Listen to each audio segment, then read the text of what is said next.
you're actually hearing the vibration of the sun. It almost has a warmth to it.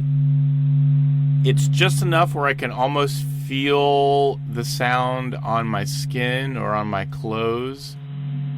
I imagine feeling the sun, moving next to me.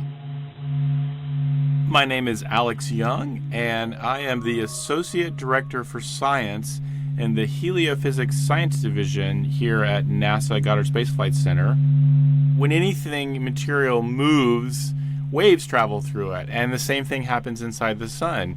And these waves are traveling, bouncing around inside the sun, and if your eyes were sensitive enough, you'd actually could see this jiggle. But what scientists have done is they've taken that jiggle and turned it into sound, into a sound that we can hear with our own ears.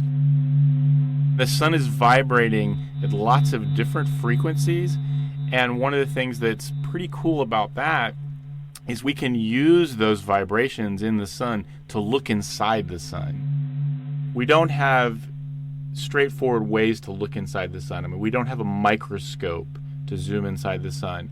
So using a star or the sun's natural vibrations allows us to see inside of it. And we can see huge rivers of solar material flowing around. We are finally starting to understand the layers of the sun and the complexity.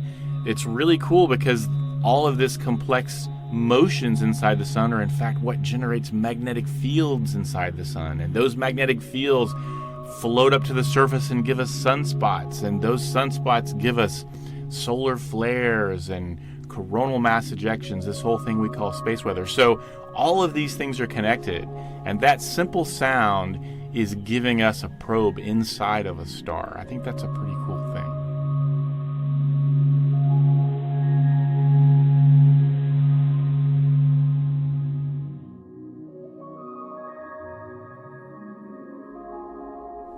The dynamic imagery and sounds of the sun are on display at the NASA Goddard Visitor Center in Greenbelt, Maryland.